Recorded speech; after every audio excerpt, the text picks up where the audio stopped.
Go. Right. How's that? Is that better? Good.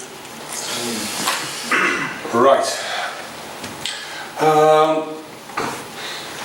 Yes. You'll notice I'm a member of the Institute of Historic Building Conservation, and I'd like to welcome guests from the IHBC as well. I'm also a CN, environmental engineer, so I'm afraid I'm going to talk about some of the environmental aspects of engineering in conservation as well. I'm doing 1 to 5, and Alice is talking about the bars of York.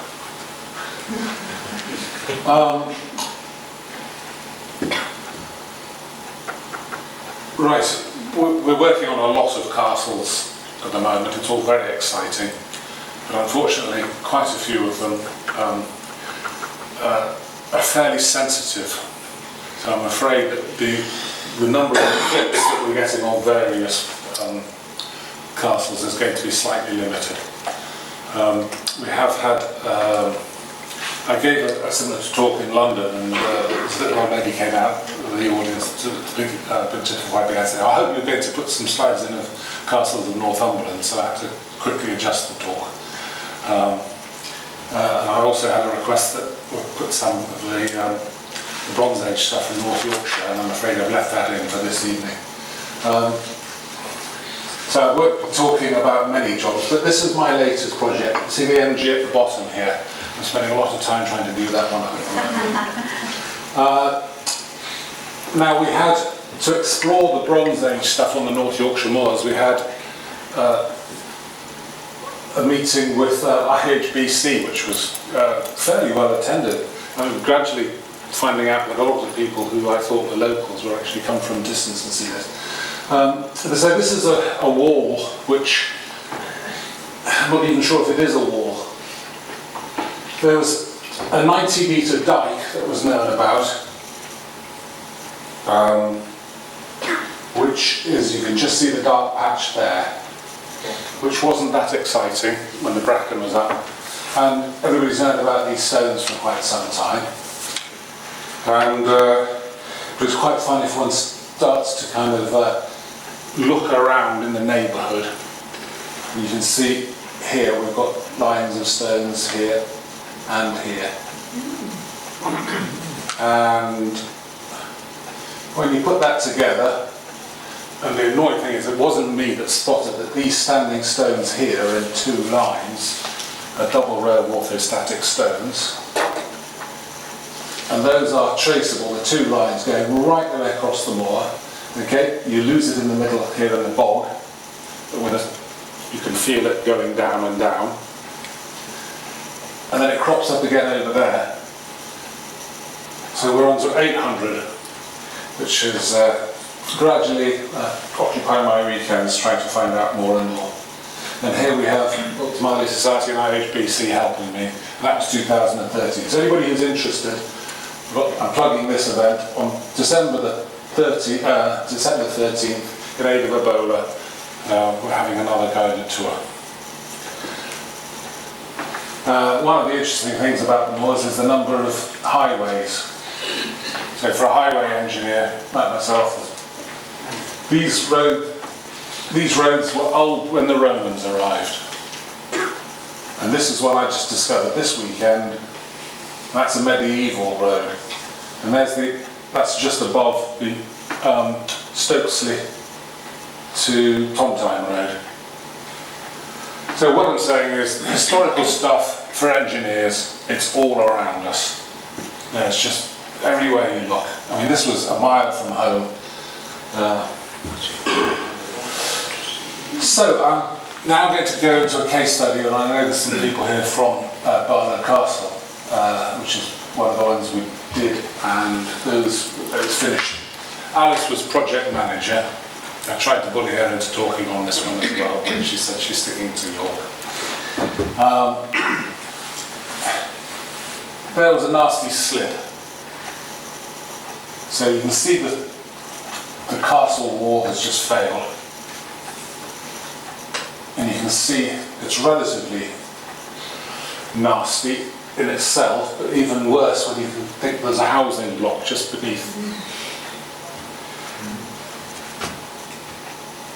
So this was the management structure that quite a few of our projects are on.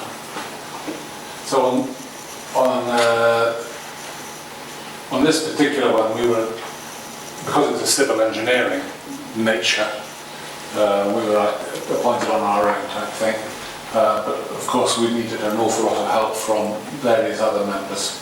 In fact, I haven't got geotechnical engineering there. So this was Barnard Castle, 1890. Now, all of these houses in this neck of the woods are all gone. See these industrial mills? They're all, no sign of those at all now. Actually, I think there's the odd bit of wall along here, if you look, but very, very little. So here's the housing block that I just you've seen from above. So here was the landslip. So the keep of the castle's up here, and we're looking at the outer ward wall, right the way around from there to there. So here's the Tees, and here's Bridge Street.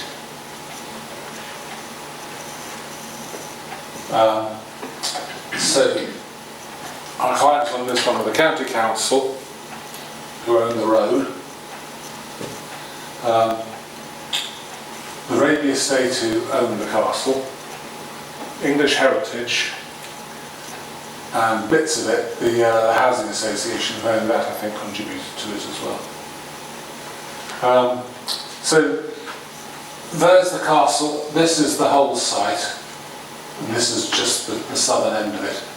So the bridge is still there. Now there's a well in here which I find fascinating, because that's right on the top, of course, of promontory. But I'm amazed that somebody thought, well, if we dig a hill on the top of the promontory, we'll find water. But it turned out to be quite significant, because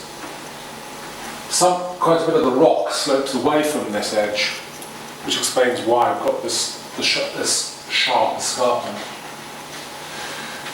Trees are what you can see mostly. They had apparently a questionnaire, and the locals said that they preferred to see the trees than the city walls. Now, Alice will be talking about this later quite a bit as well. Trees are very much a topic for this evening, and perhaps for the last few years. So that's what it was like in the summer. You can't see anything. And this is the stretch all the way along the road up to this point, and the housing block, you can just see it on that edge there. This is looking from the north end. Here's the castle up here, and there's the river beneath us. Now, some of the works have been done underneath the castle. You can see there's anchorages in here, and they've pointed the crevices in the rock. But further in where you've got trees, I'm not going to apologise for the poor quality slide, it's just what it was like. So therefore we've ended up having to prepare sections, even though we had spent quite a lot of money on scanning and everything. These were the best methods. So here we've got a typical problem, piling of earth in the outer ward up against the curtain walling. So of course this adds to the pressure on the back of these walls. I mean, there's quite a number of problems and quite a few solutions we've come up with. And you'll note there's generally about 3 stages of cliff with the wall on the top. So, yeah, you can see the condition that we had to face. So here's the bottom with all the sandstone. There's a shale, which is generally being protected by man-made stone walls. And then the top bit, this is where it's all slid. In this particular aspect, it's slid away. And you can see the trees here, they're only about 20 or 30 years old. Further along, they were 40 years old. But yeah, the fear is that if this sliding is going to carry on, stuff is going to end up on the road, and that was the type of problem that we were trying to reduce the risk of. Now this is on the southern part. There's a medieval toilet block, road daughter, and that's where the housing block is, just off to the left there. And this is the section through the wall on the south end. So this toilet tower was in here, and this is where we think the original ground level was when they constructed that wall. So it was quite a substantial wall, we think. Well, it must have been, because it's still standing, and yet we think that they've piled a load of material again behind it. And what's more, they've quarried out in front. Because of course the people out here suddenly had all this massive, beautiful rock that they could quarry. And there wasn't one particular owner to say, hang on a sec, you're going to be destabilising. So the original ground level is very different from what they've got now. So we had a good time surveying it and trying to probe and find out what was going on. We had some geotechnical, but it's only very minor geotechnical. And going back to the slippage, we decided that we really needed to do some health and safety work on that. So this is Alice with her bucket and spade, clearing the soil away from the top of the wall, reducing the surcharge. So I'm afraid this is a bit of a different attitude to conservation. It's what happens when sometimes civil engineers get hold of historic walls that rip them to pieces. It's quite an interesting feeling seeing destruction on this scale. But there was an imminent danger of anybody going near the place, so that securing it wasn't really an option. We just had to remove what was just about to collapse. Right, role of engineers in the design teams. So, yes, I mean, conservation engineers are a fairly new species, in the last 10 years. So this is more often than the line management. So again, this would have generally not been a conservation engineer, it would have just been an engineer.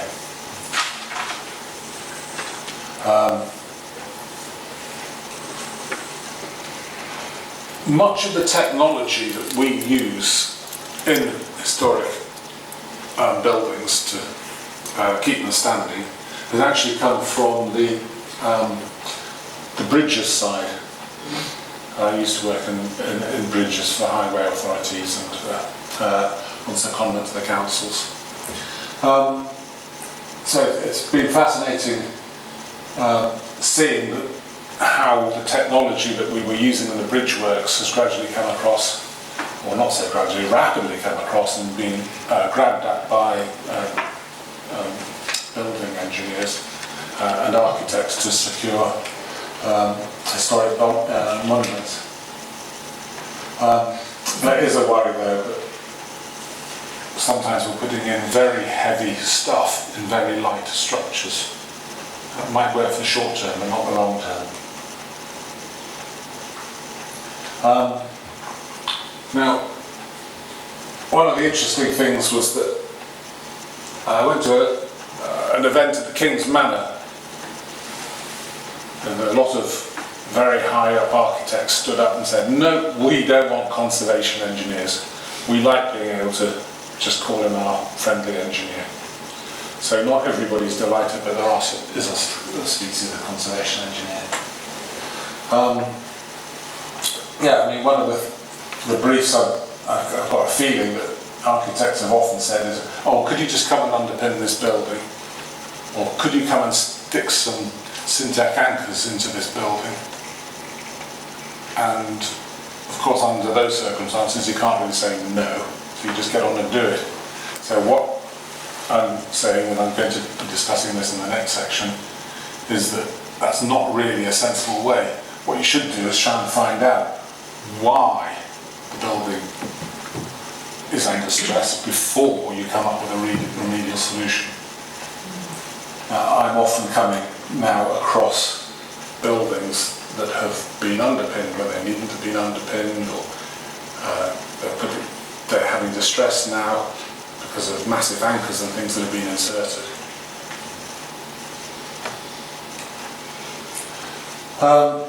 So, materials.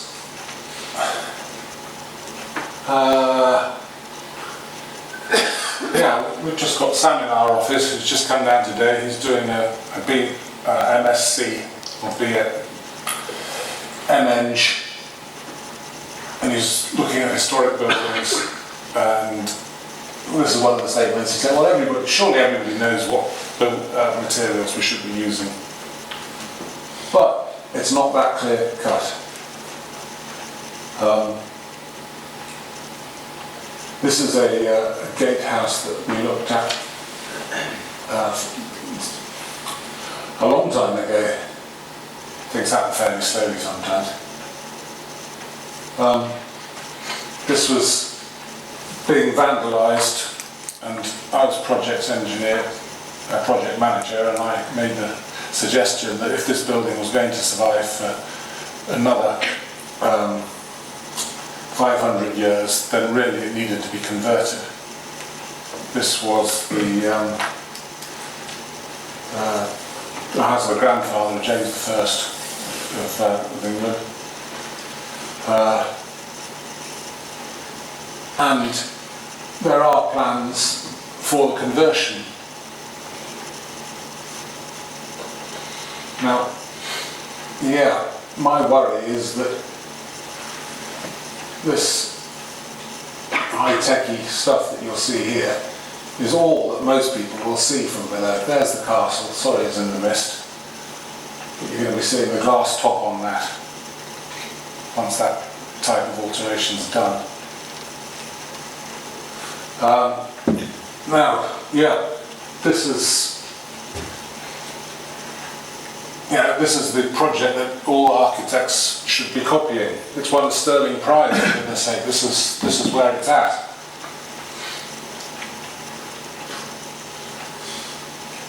And that's what it looks like at the back. So, my question is, in 20 years' time, are they going to be saying, God, that building was marvellous, that's how to do it? I blame the French. I mean, it's annoying, isn't it, that the French can do things so marvellously. It just looks absolutely wonderful. So you've got the 15th century palace at the back there, which I think is very boring, until they go and put this glass triangle in, and then it suddenly becomes magnificent. So we have to follow in their wake. I mean, the one that everybody also likes is the Whitby Visitor Centre. So they've got, actually I never really thought about this, but I presume that's a Georgian facade. And so we've got a very, very modern structure behind.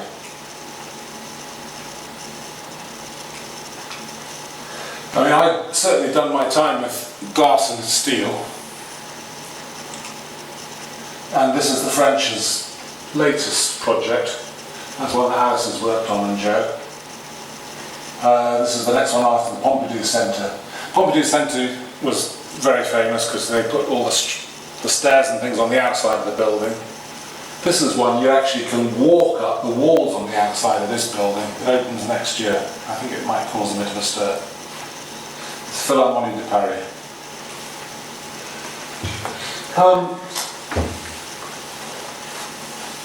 So, yes, historic buildings and materials. The big fear is pastiche. So this is leading to materials, but so often the specifications that we get are said to be clad in timber. We had one recently, Castle Howard, and we said, well, why are we putting steel in there to be clad in timber? So why can't we just put timber in? They say, what, you can do that? So that's what the type of thing that I personally like to see. So Lindisfarne. I mean, a lot of this is Victorian. Well, 1901. I see. Yes, that's Victorian. But I didn't go and see this for the first 2 or 3 times I went to Lindisfarne. I thought that would be a Victorian resurrection. But you go in there and it's magnificent in its own right. Great Hall of Stirling, yeah. So this is all brand new. This is the type of thing that I've been into designing recently. And here we have a church. So here, there's an original, the last remaining truss that wasn't destroyed by the fire. So we've put in new trusses, but I believe that you'll still be able to tell the difference. When you look close up, there are all sorts of distinctions that allow you. There's no chance that you're going to mistake this for being medieval or Victorian. You know, the Victorian one had Victorian ironwork. If it had been 20th century, we'd have had bolts. If it had been early, okay, so we've gone back to the traditional forms of construction. But on the other hand, it's not going to fool anybody that it was from an earlier stage because it's all beautifully sawn. So future engineers, future architects will be able to easily tell the difference between the old and what was done at the beginning of the 21st century. Now that's a job, I love this one. Catching a client actually patting the structure. That doesn't often happen. So, the crux of the letter, the forensic aspect.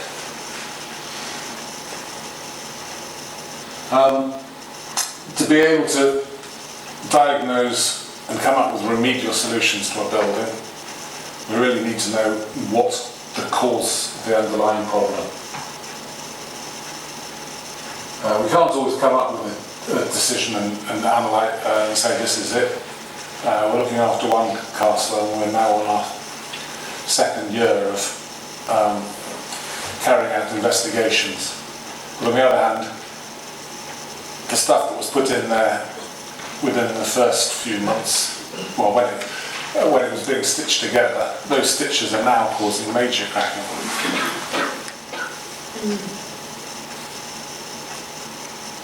So our typical sheet for diagnosing the problems, we have the problems of settlement, consolidation, mining subsidence, leaking drains, frost heave. So all of these are associated with the foundations. So if these ones are moving, the building can't really stop them. They are irresistible forces. Not many buildings can stay standing if the foundations are dropping away. Conversely, if you've got problems of eave spread and expansive forces, there's absolutely no point in trying to improve the foundations.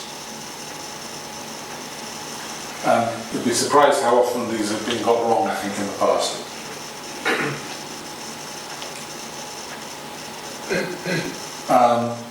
So, yes, most engineers, when it comes to historic buildings, it's got cracks. Oh, the best thing to do is to monitor the cracks. I think that's not such a good idea at all. We do look at cracks, but it's a symptom, not an indication of how the building is moving. Yeah, it provides little data. The cracks occur where the wall is at its weakest, but it doesn't tell you the cause of movement or even where the movement is taking place. The cracks occur as a matter of energy, minimum energy. Yeah, this is from the ICE and BRE guide for looking at buildings with subsidence. If you're monitoring the cracks, the results can be ambiguous. And yet that's what most forensic work does, looking at the cracks. And from the I-D, similar edition, it is therefore logical that investigation should include direct measurements of the movements in the foundations. So that's what we tend to do nowadays, doing what this chap's doing, except there are a lot cheaper way to do it than the BRE method. And once you get how the building is moving, or whether it is moving, you then know what you should be tackling. So, yeah, in this particular castle, we've got a crack coming down here. We've got a gauge here, there, and another one in this corner, which was just put in for good measure to see if we can pick up the difference between that one and that one, the other side of the crack.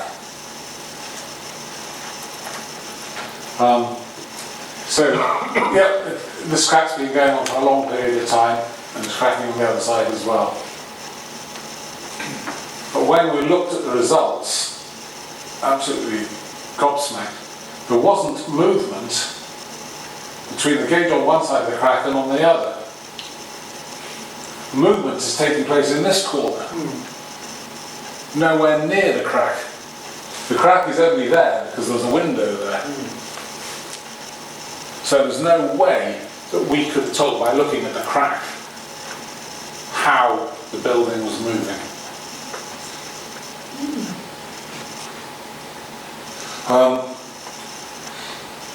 Just going back, of course, once you've got that information, I mean, somebody suggested, oh look, the building's sliding into the moat.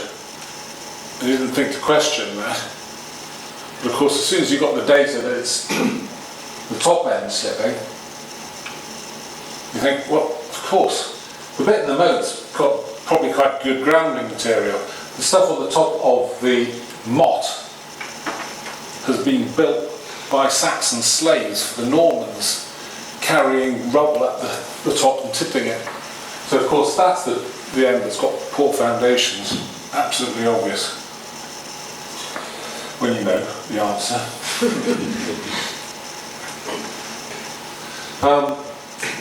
Yes, the distress that I find actually it is quite distressing. I was cycling to work today and one of my favourite little buildings has just been demolished due to eave spread. It was demolished this morning. This is one that I caught just before it was demolished. I mean, it is staggering how this is what leads to more demolition of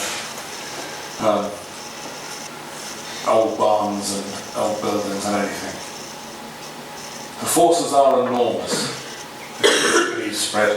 What happens is, just like if I had a file open on the desk, it's just pushing it out. Except, yeah.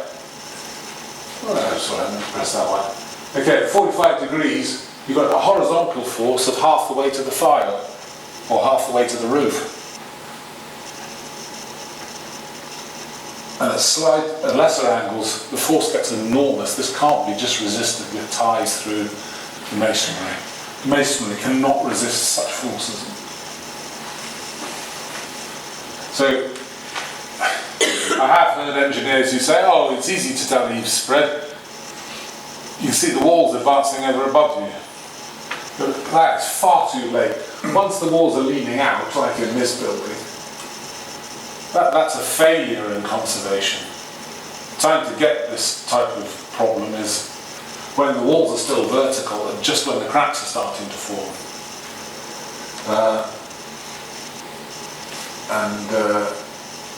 Yeah, this is not ideal conservation. This is remedial measures. Right, I'm going to hand over to Alice now for the last bit. But I've got a question. Can I just throw open? We were quite surprised when going around the walls that, okay, so this is a Roman wall, a Roman tower. The ironic thing is that we're used to, in the north, Hadrian's Wall, the really interesting stuff, stonework is Roman. Here, the beautiful stonework's all medieval. They've used dead, boring stonework, the Romans, just like bricks, mass production. And then they use clay bricks as a form of decorative feature.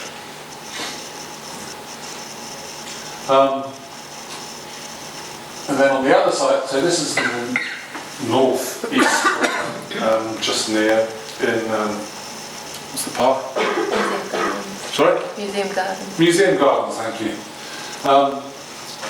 And on the other side, by the fosse, just at the end of there's a gap in the walls, Alice will show you in a minute, where there's a big, there was a big bog.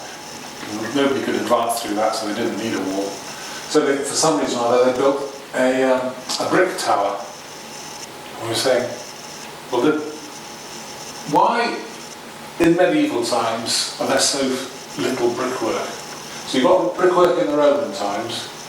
Here we've got a 15th century tower. But it's really only Victorian. So we're asking the question, why do you think nobody used brickwork in the medieval periods? And I asked this in London, and there were a lot more responsive audience than you lot. And we had some good suggestions. So while Alice is taking over, does anybody want to hazard a guess why you didn't have brickwork in the medieval period?